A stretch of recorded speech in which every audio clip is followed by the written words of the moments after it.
On the 7th of December 1941, the Imperial Japanese Navy launched a surprise attack on the American fleet stationed at Pearl Harbor, Hawaii.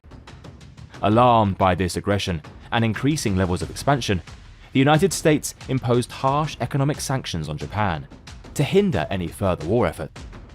With the outbreak of the Second World War in 1939, Japan realized that it needed to realign itself geopolitically with other nations who shared similar expansionist views, and consequently forged an alliance with Germany and Italy in 1940, which further worsened its relations with the US.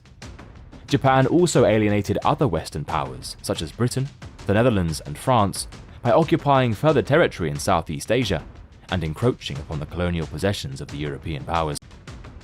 Ultimately, however, Japan's government, under the leadership of Prime Minister and General Hideki Tojo, decided that it would need to preemptively strike against the United States if it was to lift the economic sanctions imposed upon it and secure the recent territorial acquisitions it had made in the Pacific. On the 7th of December 1941, the Imperial Japanese Navy launched a surprise attack on the American fleet stationed at Pearl Harbor, Hawaii. This assault prompted the United States to enter World War II on the side of the Allies and begin military operations against the Empire of Japan, which had by now conquered other territories in Asia, including the Philippines, Malaya, Hong Kong, Singapore, Burma, and the Dutch East Indies.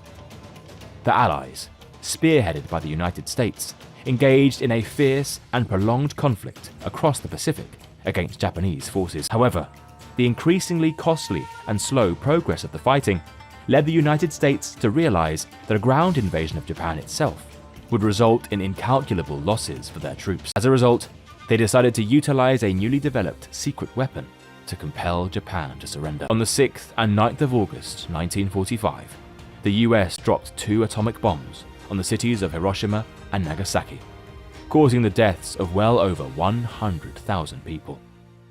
The surrender of Japan was conveyed to the Allies on the 14th of August and was publicly announced by Emperor Hirohito on national radio the following day.